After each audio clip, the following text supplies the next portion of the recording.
كريتين waxay ka dhaawacaysaa beerka kiliyahana dhagax bay kaaga abuuraysaa tintuna way ka cararaysaa marka ayada iska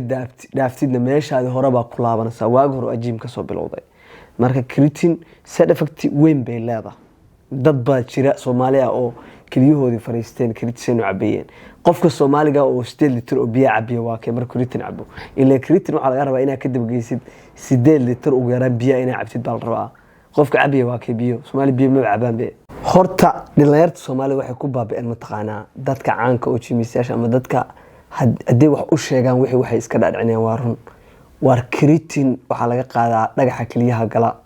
kidney file baa laga qaadaa oo kiliyahaaga dhan baa shaqeyn wayn labada kiliyood in laga bedelo ma aaminsantahay dad Soomaali inay jiraan oo keritin cabi jiray wadanka Mareykanka oo labada kiliyood laga bedelay labadiiba fariistaan fahad qaar mashiino ku shaqeeyaan iishii qofka Soomaaliga oo 8 litir oo biyo cabaya 8 litir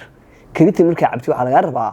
inaad ka dib geysid 8 litir oo biyo ah ama 8 I don't know qofkee weey kidney abti macana waxa leedahay keritin waxa leedahay kidney file waxay leedahay hair loss tintaada dhan waa ka daadanaysaa kuridii dadka qaar bistintu ka daadan laakiin keritin tinta way daaysaa bidaare gulinaysaa keritin sidoo kale keritin abti macana waxay leedahay dhagaxa kiliyaha dhagax bay ku abuurtaa beerkana dhaawac bay ka gaarsiinaysaa tintana way ka cararaysaa wajigana duduub ku noqonaya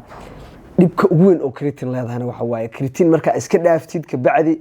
waxa weeye murqahaagii dhan waa ku daayeen event waa ina forever wada qofka Soomaaliga oo keritin forever wadaya waa kee aniga noloshayda dhan keritin baa wadaya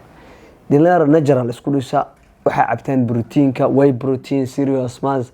way leeyihiin damage hada iska badisid oo side effect way leeyihiin laakiin side effect-gooda uma badna sida keritin u badan tahay